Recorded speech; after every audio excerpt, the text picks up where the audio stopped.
5. 부름받은 사람의 삶. 가끔씩 오래된 책에서 아주 아름다운 문장을 발견할 때가 있다. 예를 들면 거의 80년이나 된 책인 작은 조가비 상자에서 그런 경험을 했다.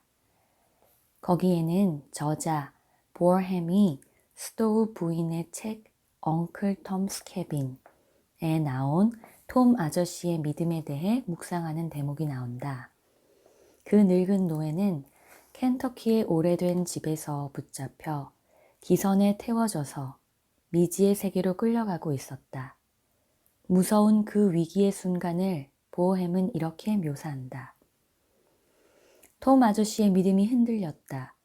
클로에 아주머니와 아이들, 그리고 그의 오랜 친구들을 남겨두고 떠난다는 것은 실로 하나님을 떠나는 것과도 같았다. 다시 말하지만 이것은 오래된 책이다. 하지만 금덩어리 같은 진리가 쏟아져 나온다. 혼란스러운 노예는 잠이 들어 꿈을 꾸었다.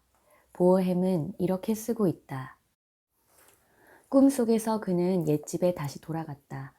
어린 예반은 옛 습관대로 그에게 성경을 읽어주고 있었다. 그는 그녀의 목소리를 들을 수 있었다. 내가 물 가운데로 건너갈 때에 내가 너와 함께하고 나는 주 너의 하나님이다. 이스라엘의 거룩한 하나님이다. 너의 구원자다.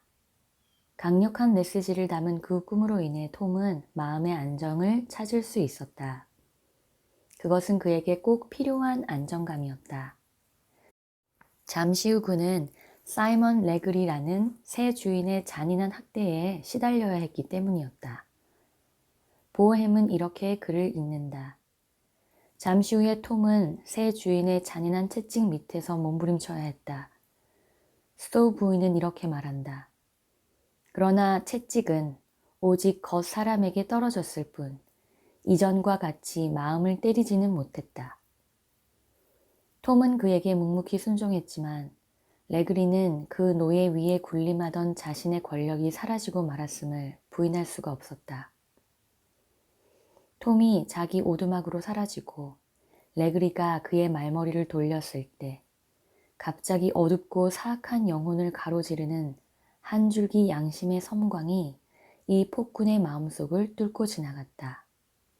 레그리는 자신과 톰 사이에 있는 존재가 바로 하나님이시며 자신이 하나님을 모독했음을 깨달았다. 부름받은 사람. 쫓겨다니는 사람과 부름받은 사람을 구별하기 위해 우리가 찾는 자질, 내면 지향적인 사람의 자질이 바로 이것이다. 쫓겨다니는 사람은 성취 중심의 인생 계획에 따라 앞으로 나아가며 허세를 부리고 자신만만해한다.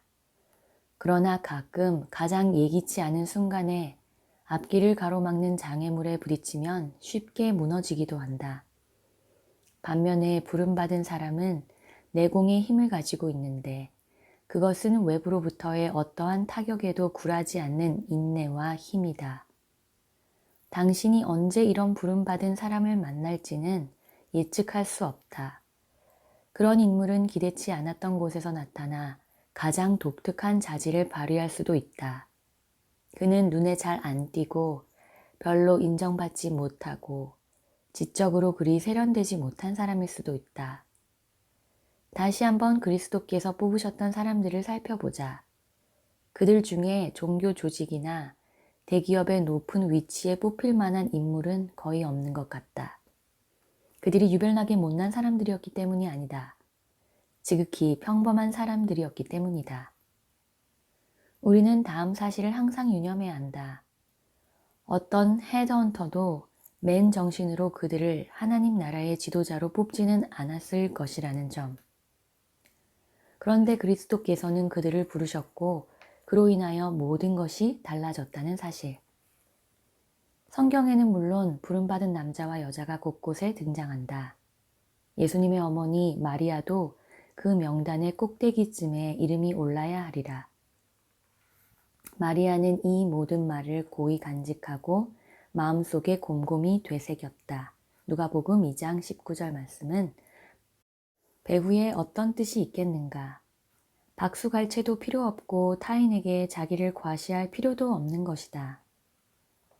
여호수아와 갈렙의 유명한 이야기에 나오는 갈렙도 자격이 충분하다. 그는 자신의 인생을 나는 온전히 나의 하나님 여호와를 좇았다고 요약한 사람이었다. 혹은 최초의 그리스도인 순교자로 꼽히는 스데반을 보라. 그는 믿음과 성령이 충만한 사람이다. 얼마나 훌륭한 인물들인가. 이제 내 견해를 말하려 한다. 나는 사실 그 명단에서 세례 요한을 맨 먼저 꼽는다. 그는 내가 최고의 상태에 있을 때, 그리고 인생 밑바닥으로 떨어졌을 때 큰 영감을 준 인물이다. 사실 나도 가장 밑바닥에 떨어져 본 사람이다. 특히 그런 처절한 순간에 요한은 나와 함께 있었다. 이제 잠시 그의 이야기를 들어보고 내게 주었던 영감을 당신도 느낄 수 있는지 보자. 직업을 잃은 남자. 용기라는 주제로부터 시작해보자. 세례 요한은 용기로 가득 찬 사람이었다. 군중이 그가 어떤 사람인지 보려고 요단강 골짜기에 줄지어 몰려왔을 때 요한은 그들에게 인종적 혹은 종교적 우월성을 근거로 자신을 정당화하기를 그치라고 권위 있게 도전하였다. 그는 그들에게 도덕적, 영적으로 반드시 회개해야 한다고 말한 대담한 사람이었다. 그는 세례, 보통 이방인에게 필요하다고 생각되었던 그 세례가 그들에게도 유효하다고 선언했다. 세례는 그들이 오래 기다려온 참회가 진실임을 증거하는 표시라고 말했다. 그의 언사는 거룩한 채 하는 사람들의 속을 뒤집어 놓았을 것이 틀림없다. 그러므로 누구도 요한에 대하여 중립적일 수 없었던 것도 이상하지 않다. 그는 쓸데없는 말을 결코 하지 않았고 아첨을 한 적도 없다. 그에 대한 사람들의 반응은 사랑이나 미움, 둘 중 하나였다. 그를 미워한 사람들이 마침내 그를 죽였음을 당신도 알고 있을 것이다. 하지만 그 사건은 요한이 자기 임무를 완성한 후에 일어났다. 인간적으로 말하면 공적 세계의 측면에서 요한은 그리 화려한 인물이 아니었다. 그가 아주 어렸을 때 부모님이 돌아가신 것 같다. 그는 광야에서 성장했고 간소한 음식을 먹고 보잘것없는 옷을 입었다. 그러나 내면에는 매우 특별한 힘과 의식을 지녔던 사람이라는 결론을 내려도 좋다. 부름받은 사람인 요한은 처음부터 쫓겨다니는 사람이었던 사울과 현저한 대조를 이룬다. 요한은 애초부터 자신의 궁극적인 목표에 대한 명확한 인식이 있었던 것 같다. 그것은 그가 이사야의 글에 깊이 몰입하면서 내면 깊은 곳에서 발견한 하나님의 소명이었다. 사울과 요한의 대조점을 가장 생생하게 볼 수 있는 것은 바로 그들의 개인적 정체성과 직업적 안정이 위협을 받을 때였다. 당신도 기억하겠지만 사울은 자기보다 어린 다윗을 죽이려고 온 광야를 쏘다니며 맹렬히 그를 공격했으며 광포하게 행동했다. 그리고 그는 다윗을 만날 때마다 이전보다 더 어리석은 모습을 보였다. 그러나 요한의 경우는 달랐다. 자신의 인기가 급격히 하락하고 있다는 소식이 들려왔을 때 그가 어떻게 반응했는지 잘 살펴보라. 달리 표현하자면 직업을 잃을 지경에 처했을 때 그의 반응을 연구해보라는 말이다. 내가 생각해보는 것은 요한이 예수를 군중에게 소개하자 군중의 마음이 이 하나님의 어린 양에게로 향한 후의 순간이다. 요한은 군중, 심지어 자신의 몇몇 제자들까지 예수님께 나아가서 그의 가르침을 듣고 예수의 제자들에게서 세례를 받는다는 보고를 받았다. 요한의 인기가 하락한다는 소식을 전해준 이들은 그가 조금은 부정적으로 반응하리라고 예측했을 것이다. 그러나 그들의 기대는 어그러졌다. 하늘이 주시지 않으면 사람은 아무것도 받을 수 없다. 너희야말로 내가 말한 바 나는 그리스도가 아니고 그분보다 앞서서 보내심을 받은 사람이다 한 말을 증언할 사람들이다. 신부를 차지하는 사람은 신랑이다. 신랑의 친구는 신랑이 오는 소리를 들으려고 서 있다가 신랑의 음성을 들으면 크게 기뻐한다. 나는 이런 기쁨으로 가득 차 있다. 그는 흥하여야 하고 나는 쇠하여야 한다. 요한복음 3장 27절에서 30절. 이 사람은 대체 무슨 말을 하고 있는 것인가? 부름받은 사람은 자신이 청지기임을 알고 있다. 먼저 요한의 반응은 청지기직 원리를 시발점으로 삼고 있다. 이 대화를 촉발한 자들은 요한이 군중을 사로잡는 시대는 이제 끝났다는 소문을 듣고 그가 무척 동요할 것이라고 믿었다. 하지만 사실 요한은 전혀 동요하지 않았다. 오히려 무척 기뻐하는 것 같았다. 요한은 이러한 관점을 가지고 있었다. 그는 애초부터 군중을 자신의 것으로 생각하지 않았기 때문에 그들이 예수님께 가는 것이 하나님의 계획이라면 얼마든지 양보할 준비가 되어 있었다. 이것이 바로 청지기다운 사고방식으로서 부름받은 사람이 지닌 핵심 자질이다. 청지기의 일이란 주인을 대신해서 어떤 것을 잘 관리하다가 주인이 오면 넘겨주는 것이다. 요한은 자기를 떠나 그리스도께로 향하는 군중이 애당초 자신의 소유가 아님을 잘 알았다. 하나님은 잠시 동안 그 무리를 요한의 보살핌 아래 두셨다가 이제 다시 찾아가신 것 뿐이었다. 요한에게는 그것이 아무런 문제가 되지 않았다.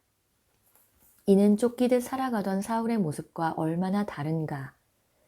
사울은 자신이 이스라엘의 왕권을 소유했으며 그 왕권으로 원하는 것을 무엇이나 할 수 있다고 믿었다. 우리는 일단 무엇인가를 소유하면 그것을 꼭 쥐고 지켜야만 한다고 여긴다. 그러나 요한은 그런 식으로 생각하지 않았다. 그래서 그리스도께서 오셔서 무리를 사로잡았을 때 요한은 그들을 그분께 돌려드리는 것이 너무도 기쁠 뿐이었다. 요한의 청지기 의식은 오늘날 우리에게 중요한 원리를 제공해 준다. 그에게 군중에 해당한 것이 우리에게는 직업이나 재산, 타고난 재능, 영적 은사, 건강 등일 수 있다. 그렇다면 이러한 것들은 우리의 소유물인가 아니면 그것들을 우리에게 주신 분의 이름으로 관리할 대상인가? 쫓겨다니는 사람은 그러한 것들이 자신이 소유했다고 여기고 부름받은 사람은 그렇게 생각하지 않는다.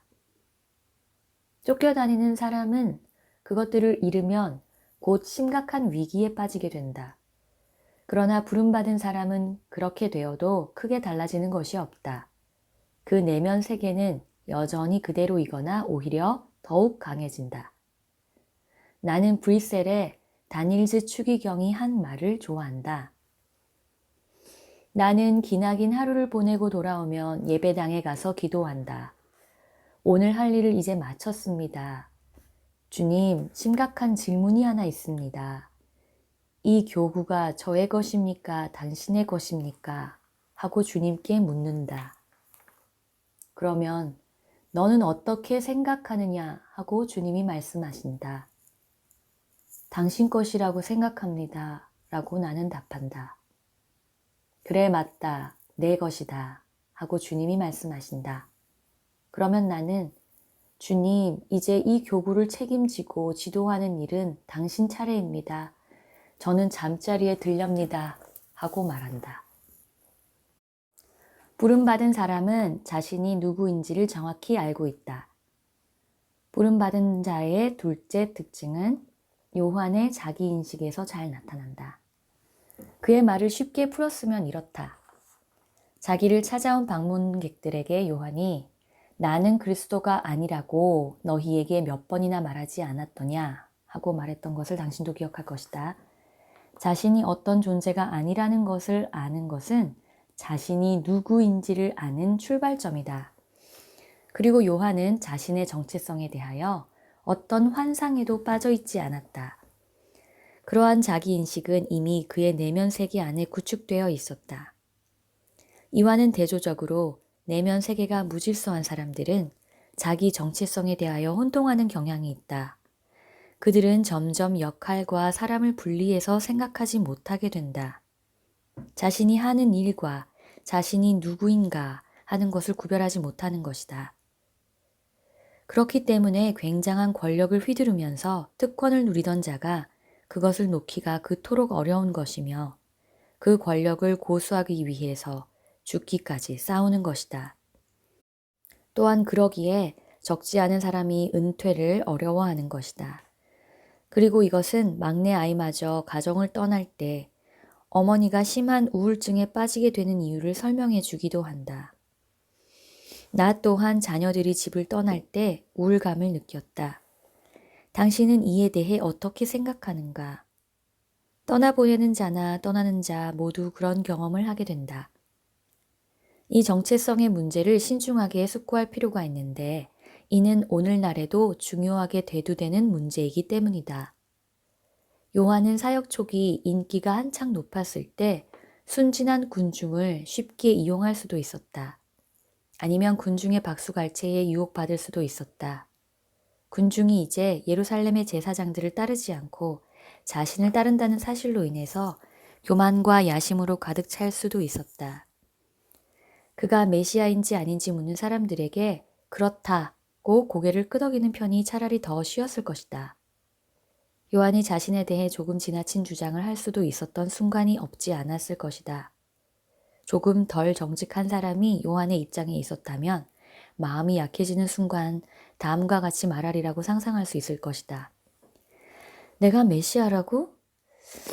글쎄 그 점에 대해 일부 사람들이 말하는 것처럼 생각해 본 적은 없지만 내게 메시아와 닮은 점이 있으니까 어쩌면 그들의 말이 옳을지도 몰라. 그러면 어디 한동안 나를 그리스도라고 한번 가정해보고 무슨 일이 일어나나 두고 볼까? 요한이 이러한 사람이었다면 아마 잠시 동안은 감쪽같이 속이는 데 성공할 수도 있었을 것이다.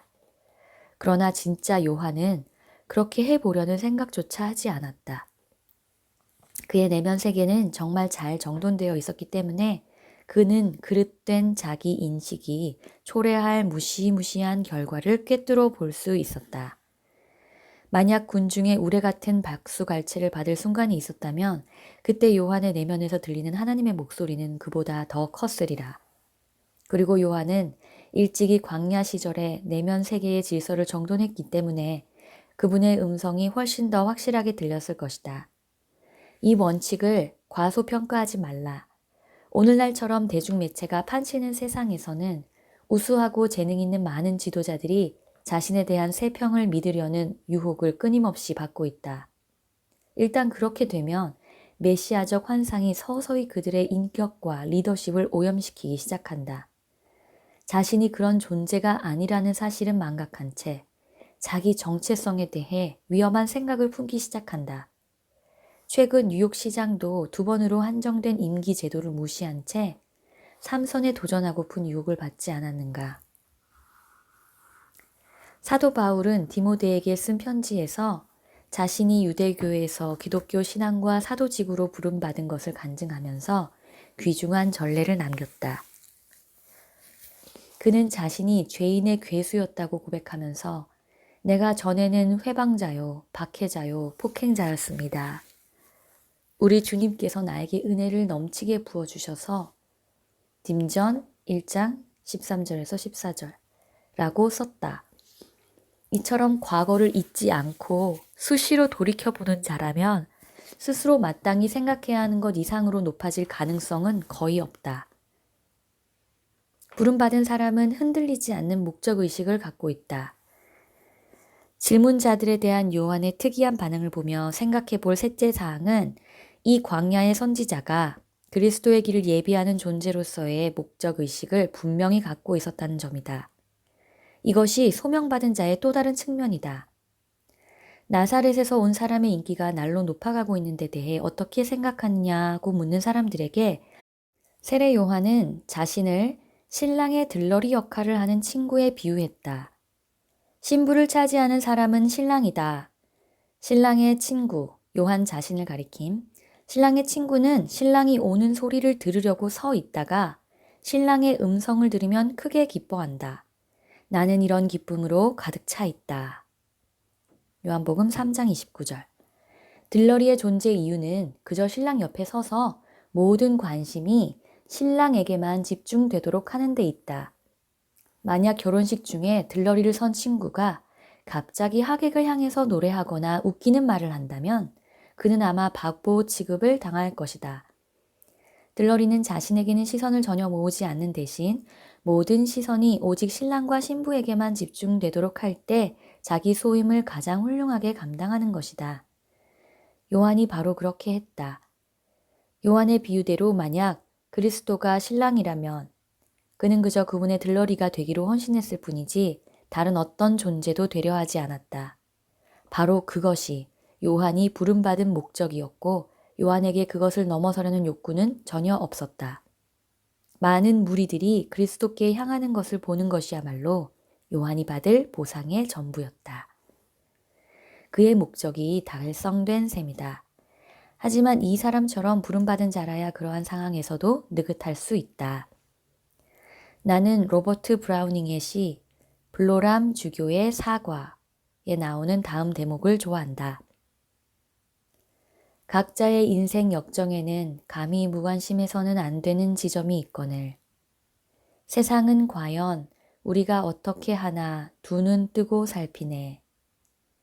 게임에 실패하고 생명을 잃지나 않았는지를. 우리는 요한에 대해 이렇게 말할 수 있으리라. 그는 결코 실패하지 않았으며 생명을 잃지도 않았다고. 만일 당신의 목적이 매우 높고 이상적이라면, 만일 그것이 당신이 가진 도덕적, 영적 에너지의 마지막 한 방울까지 요구한다면, 만일 그것이 당신 자신보다 크다면 그것은 무척 힘겨운 도전이다. 9.11 테러로 뉴욕 세계무역센터가 무너졌을 때 아내와 나는 구세군의 일을 도우려고 거기로 갔다.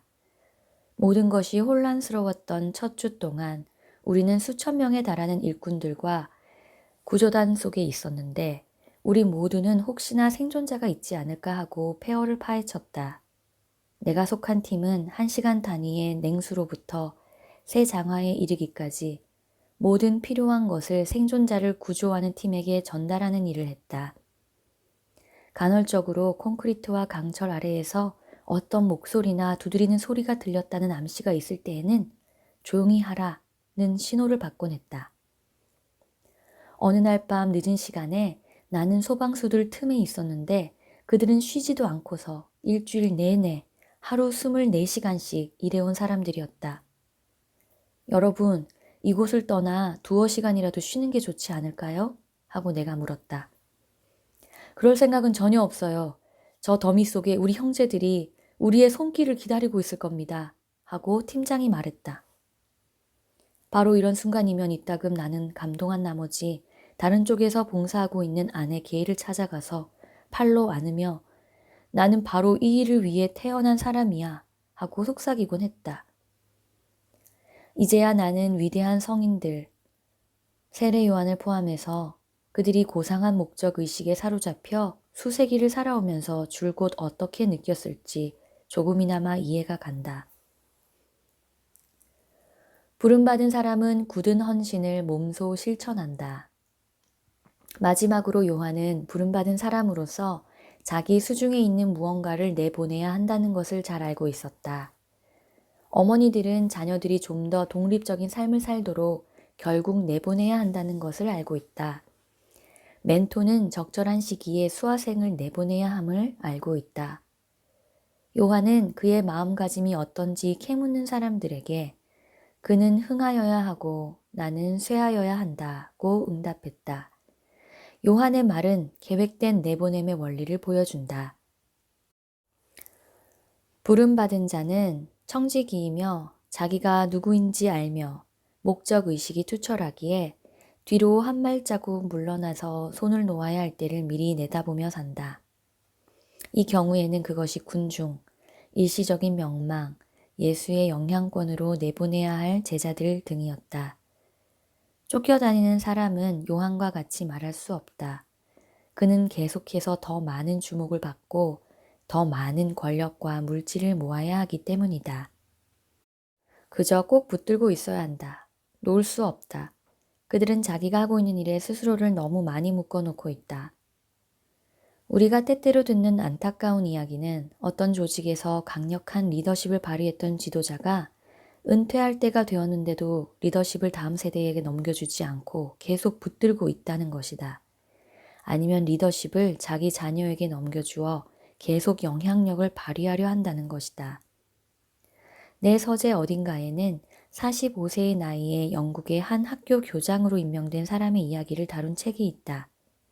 그가 맨 처음 한 일은 65세 생일에 뜯어보도록 스스로에게 편지를 보낸 것이다. 거기에는 이런 내용이 담겨 있었다. 오늘로 당신은 65세가 되어서 이제 교장의 직무를 더 젊은 사람에게 넘겨줄 때가 이르렀다. 당신은 스스로에게 당신을 대치할 만한 인물이 없다고 말할 것이다. 당신 없이는 안 된다고 말하리라. 그러나 그것은 자기를 과대평가하는 선전이다. 믿어서는 안 된다. 실제로 그는 65세가 되었을 때 그 편지를 뜯어보았고 스스로 없어서는 안 될 존재라고 생각하고 있는 자신을 발견했다. 하지만 그는 자기 자신의 충고를 그대로 받아들여 리더십을 다른 이에게 넘겨주었다. 그것은 바로 요한이 했던 일이기도 하다. 부름받은 사람의 특징은 바로 이러한 속성들, 즉 요한의 청지기의식, 정체성 인식, 자신의 역할에 대한 올바른 관점, 내보냄의 원리에 헌신하는 것이다. 그리고 그들은 이런 자질을 내면 세계에 잘 개발하여 그로부터 생명의 샘이 흘러나오는 것을 경험한다. 사울 왕의 생애와 세례 요한의 생애는 달라도 얼마나 달랐는지 모른다. 전자는 황금 세장을 지키려고 애썼지만 실패하고 말았고 후자는 광야에서의 삶과 섬김의 기회를 기뻐했고 결국 승리했다. 요한의 사고에는 흔치 않은 성숙한 면모가 있었다. 그에게는 평온함이 깃들어 있다. 그는 외부 세계가 변했다고 해서 평안을 잃고 법석을 떠는 그런 인물이 아니었다. 우리는 또한 요한이 느꼈던 기쁨을 하나의 자질로 들 수 있는데 이 기쁨은 소위 현대판 행복, 만사 형통할 때 느끼는 기분 좋은 상태와 혼동되어서는 안 된다. 다른 사람들은 요한이 실패자로 인생을 끝낼까봐 초조해할 것이라고 생각했으나 실제로는 자신을 따르던 군중이 떠나고 있음에도 불구하고 요한이 실로 만족해하는 것을 보게 되었다. 요한 시대의 다른 이들은 그렇게 생각하지 않았겠지만 요한은 깊은 확신에 차 있었다. 그의 자기 평가는 1차적으로 자신의 내면 세계, 곧 하나님과 연계하여 참된 가치관이 형성되는 곳에 의거하여 이루어졌기 때문이다. 요한은 진정 부름받은 사람의 전형이었다. 사이먼 레그리의 채찍이 톰의 겉사람을 내리칠 수는 있었어도 그의 속마음은 칠 수 없었다고 쓴 스토우 부인의 뜻을 예증해주는 인물이 요한이다. 요한이 실패자였을 수도 있다는 공적 증거와 요한 사이에는 무엇인가가 있었다.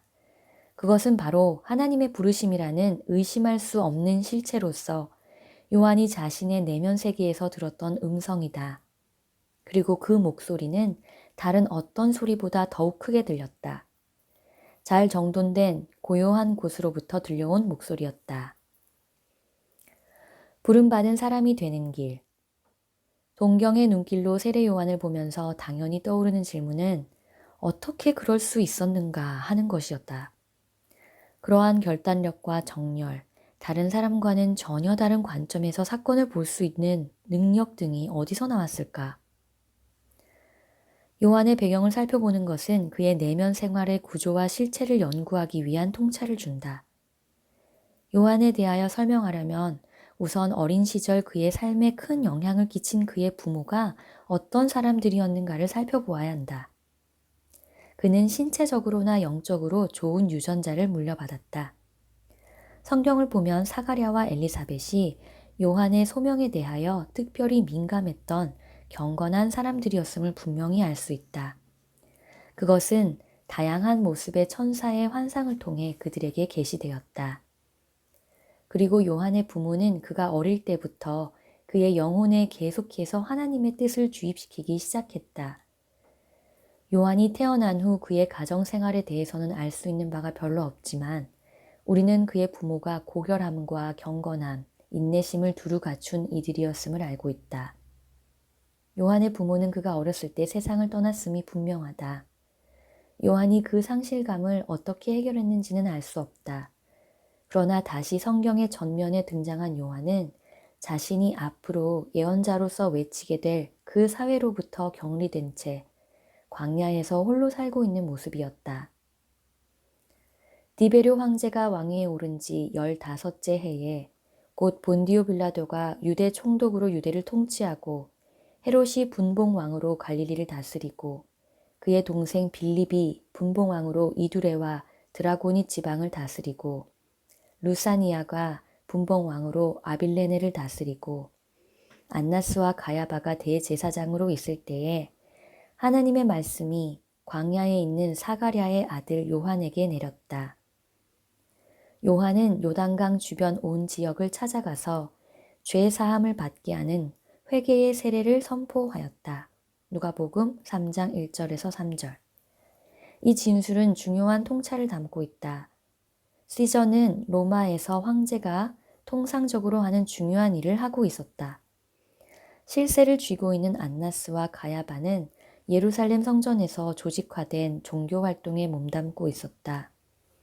그리고 다른 여러 정치적 인물들은 공적 영역에서 뉴스거리가 될 만한 사건에 관여하면서 나타났다가 사라지곤 했다.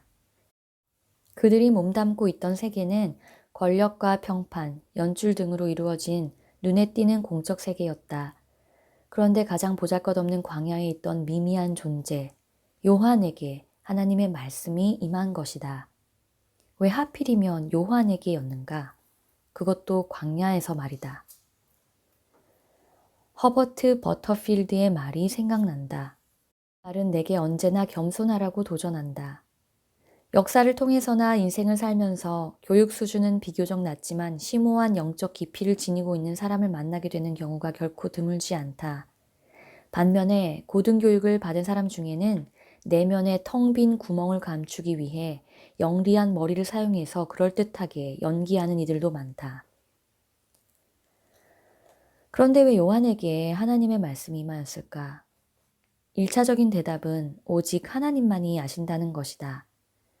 그 다음에는 요한이 응답했기 때문이라고 말하는 수밖에 없다. 그 부르심은 성공에 대한 하나님의 평가 기준, 하나님의 방법, 그리고 하나님의 도에 순복할 것을 요구했다. 그리고 요한은 고통이나 고독을 수반한 어떠한 대가를 지불하더라도 이런 조건을 기꺼이 수용하고자 했다. 왜 광야에서였을까? 그것은 아마 너무 분주하고 시끄럽고 자기 중심주의에 사로잡혀 있는 도시에서는 쉽게 포착할 수 없는 것들을 광야에서는 듣고 깊이 생각할 수 있기 때문일 것이다. 때로 도시에서는 공적 생활의 날카로운 굉음에 밀려 하나님의 세미한 음성을 들을 수 없다. 그리고 도시에서는 때때로 사람들이 하늘을 찌를 듯한 고층 빌딩과 화려한 극장과 웅장하기 그지없는 교회 건물에 둘러싸여 너무 교만해진 나머지 하나님께 귀를 기울이지 않는다. 하나님은 요한을 광야로 이끌어내시고 거기에서 그에게 말씀하셨다. 그렇게 그를 광야로 데려오신 후 요한의 내면 세계에 하나님의 도를 뚜렷이 각인시키셨다. 그 결과 그는 시대를 전혀 다른 각도에서 볼 수 있었던 것이다. 광야에서 요한은 종교와 선악, 역사를 향한 하나님의 목적에 대해 새로운 관점을 갖게 되었다. 그리고 거기에서 자기 세대에게 그리스도를 소개하는 일, 아주 특별한 과업을 수행하는 데 필요한 특별한 민감성과 용기를 개발하게 되었다. 광야는 그의 내면 세계가 만들어지는 공사 현장이었다. 하나님의 말씀은 광야에서 요한에게 임했다. 하필이면 그렇게 이상한 곳에서 말씀하시다니. 광야에서 도대체 무엇을 배울 수 있겠는가? 나는 멀리 돌아서 가더라도 가급적이면 광야를 피하려는 경향이 있다. 광야는 내게 고독과 고난, 고독을 의미한다. 누구라도 이러한 것들을 좋아하지 않는다. 광야는 영적으로나 육체적으로나 살기 어려운 곳이다. 하지만 이 사실은 피할 수가 없다. 우리가 고통 가운데 하나님의 부르심에 귀를 기울이기만 하면 위대한 교훈을 배울 수 있는 곳이 바로 광야라는 사실 말이다. 광야에서 우리는 메마름에 대해 배운다. 광야는 메마른 곳이기 때문이다. 요한은 광야의 메마름에 대처하는 법을 배웠을 뿐만 아니라 그가 요단강에서 외칠 때 찾아왔던 사람의 영적 고갈도 이해할 수 있게 되었음이 틀림없다. 광야에서 우리는 하나님께 의지하는 법을 배운다.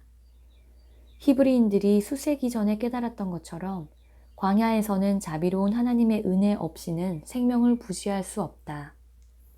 광야와 같은 고초를 겪어본 사람만이 하나님께 전적으로 자신을 맡긴다는 것이 무엇인지 알게 된다. 광야에는 달리 의지할 것이 없기 때문이다. 그러나 이보다 조금 밝은 측면도 있다. 광야는 개개인이 자유롭게 생각하고 계획하고 준비할 수 있는 장소이다. 그리고 때가 되면 요한처럼 그는 그 메마른 땅에서 새롭게 충전되어 메시지를 들고 나타난다. 그것은 사람들의 얄팍함과 위선을 적나라하게 폭로하는 메시지다. 그는 인간 영혼의 깊은 밑바닥까지 뚫고 들어가는 문제를 제기한다. 그리하여 그 시대의 사람들을 하나님의 그리스도께 이끌어준다.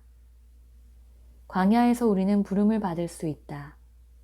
요한은 먼저 자신을 비판하는 자들에게 맞섰고 훗날 수세에 몰려 광포해진 헤롯 왕에게 대항할 때는 부름받은 사람의 특별한 자질을 나타내기 시작했다. 예언자적 사역을 수행하는 가운데 평온을 잃지 않는 그의 모습에서 그것을 볼 수 있다. 그의 내면에는 무언가 특별한 것이 작동하고 있었는데 그것은 요한에게 독립적인 판단력과 지혜의 기초를 제공해 주었다. 그의 메시지에 맞설 수 있는 사람은 거의 없었다. 광야에서 형성된 그의 내면 세계는 과연 어떻게 구성되어 있었을까? 솔직히 성경 기자는 그것에 대하여 많은 답을 주지 않는다. 우리는 단지 정돈된 내면 세계가 겉으로 표출된 증거만 볼 수 있을 뿐이다.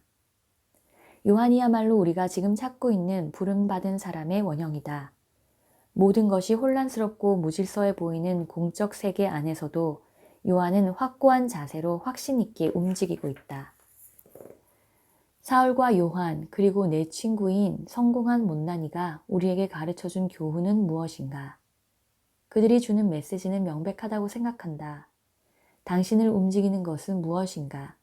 당신은 왜 그 모든 일을 하고 있는가? 그 일을 통해서 무엇을 얻기 원하는가? 그리고 그 모든 것을 전부 빼앗긴다면 어떻게 반응하겠는가? 나는 내면 세계를 들여다볼 때면 사울이 될 것인지 아니면 요한이 될 것인지는 거의 매일 씨름해야 하는 문제라는 것을 발견한다. 내가 살아온 세상은 거의 모든 것이 업적에 의해 평가되는 매우 경쟁적인 곳이었다. 이제 60대의 여정을 걷고 있는 나는 약간은 다른 도전을 받고 있다. 어떻게 조직의 리더십에서 물러나서 그것을 부드럽게 다음 세대로 넘겨줄 것인가? 어떻게 좀 더 조용한 역할을 맡을 것인가?